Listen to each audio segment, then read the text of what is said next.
Oke, Pak Anies, saya ada pertanyaan-pertanyaan sedikit, tapi semuanya simpel-simpel kok, Pak. Ya, ya. Ada cerita hidup Pak Anies di mana Bapak saat kuliah di Amerika Serikat itu bertahan hidup, katanya tuh struggling, katanya ini belum pernah diceritain tuh bagaimana sih Pak ceritanya waktu di Amerika? Iya, gini. Makasih diundang ngobrol cerita. Jadi saya berangkat dari Indonesia waktu itu dapat beasiswa Fulbright.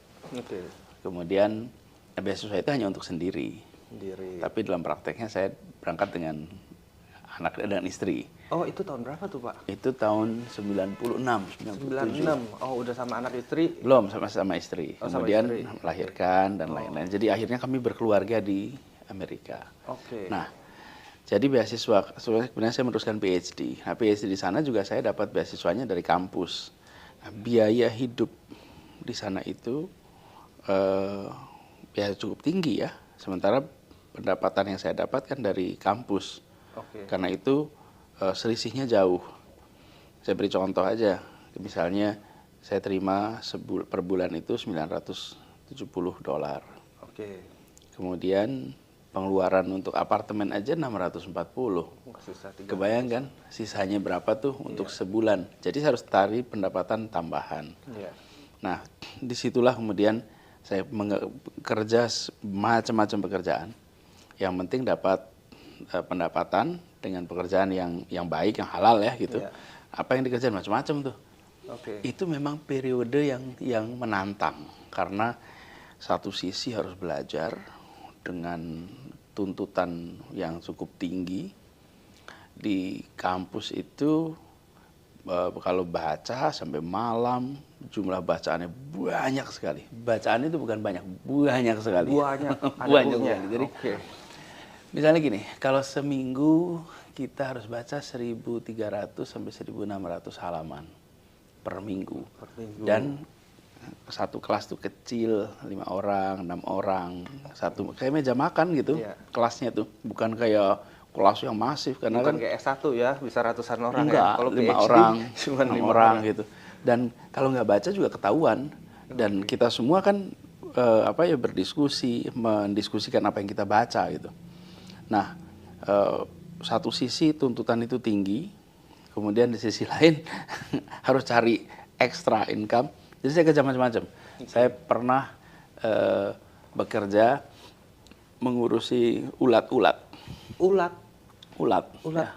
Ulat apa tuh, Pak? Ulat, caterpillar. Ulat gitu. Ya, Oh, ulat bulu. diapain, Pak? Ulat bulu. Iya. Jadi ini saking kita nyari pekerjaan nih. Ada teman yang bekerja yang sedang PhD di bidang biologi. Oke. Terus saya cerita saya lagi cari kerjaan, dia bilang ada tuh tempat saya kalau mau ngurusin ulat.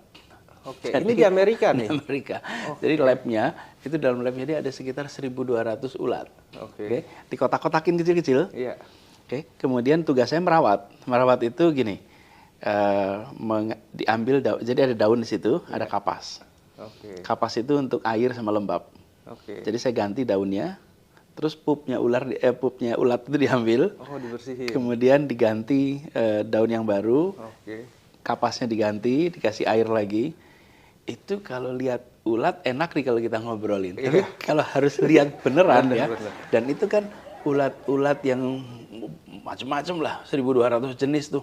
Iya. Ukurannya segala. Hari-hari pertama itu kita rasanya kayak lihat ulat terus kemanapun itu. Oh gitu, jadi kebayang-bayang ya, Pak? Lihat ulat, mau sholat saja dah lihat ulat, apapun yang kita kerjain itu rasanya seperti lihat. Masih ingat nggak lihat Bapak ulat. dikasih berapa waktu itu?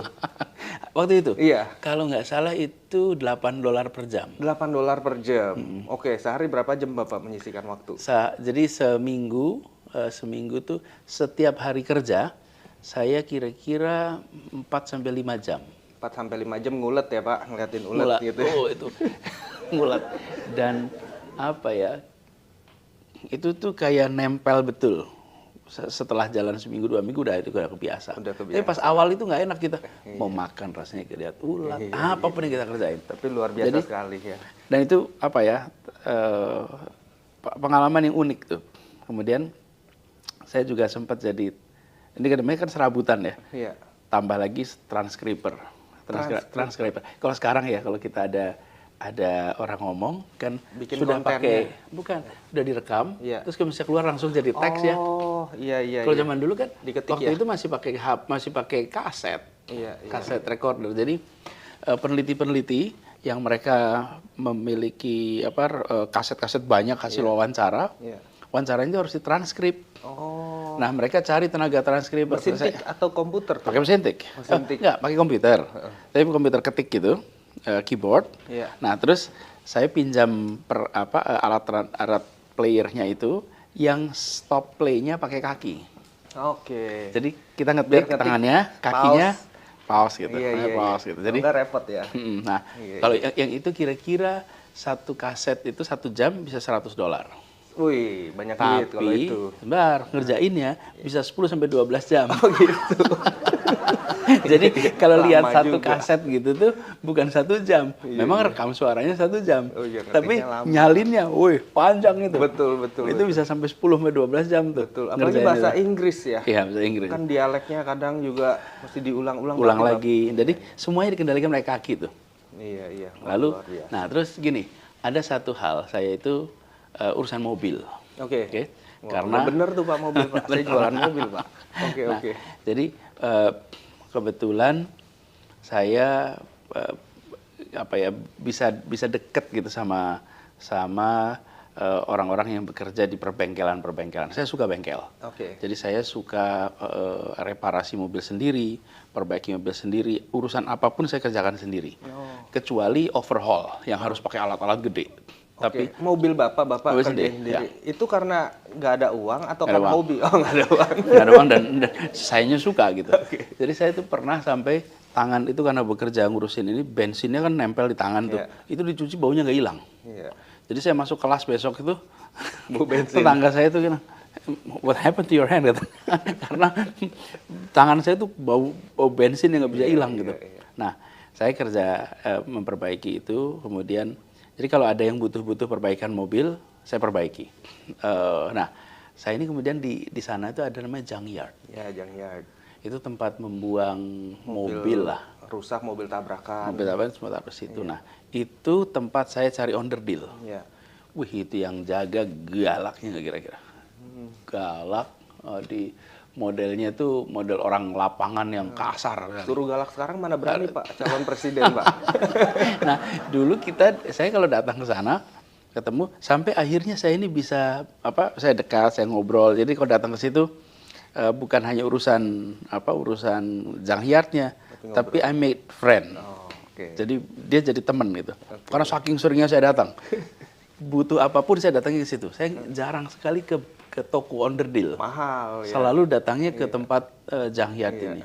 Dan saya sering kalau teman-teman ada masalah mobil, saya ajak ke situ, saya perbaiki. Nah, ke junkyard ini itu pengalaman yang unik. Karena dari saking dekatnya saya sama mereka, sampai kalau saya butuh barang, biasanya mereka beritahu gini, itu kan lotnya gede ya, ada sekitar 1,5 hektar, 2 hektar gitu, ukuran lot junkyardnya itu. Iya. Itu sama mereka dikasih kode A1, A2, betul. B1, B2. Jadi kita nyarinya di lot mana gitu. Iya. Nah, kalau saya datang, sebenarnya diantar. Oh. Terus sebenarnya dibawain alat. Kalau bongkar sesuatu yang berat, dia akan bantu ngerjain. Oke. Dan pro bono, artinya itu Gratis, ya. it's like a friend aja. Iya, iya. Dan itu kemudian membuat saya bisa mengerjakan perbaikan mobil. Kemudian kalau ada yang butuh-butuh saya bisa kerjain. Nah, masa itu masa yang kalau banyak orang, kalau saya melihat kembali ya, bukan banyak orang, saya lihat, itu masa yang memang sangat menantang. Oke. Tapi nggak berat. Kita Sangat menikmati. menantang tapi nggak berat. Sulit ya, tapi nggak berat. Berat itu kan rasa ya. Iya, ini jiwa pemimpin sejati nih. Nggak bilang sulit, nggak bilang tapi berat, tapi menikmati ya, Menikmati. menantang ya. Menantang. Oke. Jadi ini perlu tantangan.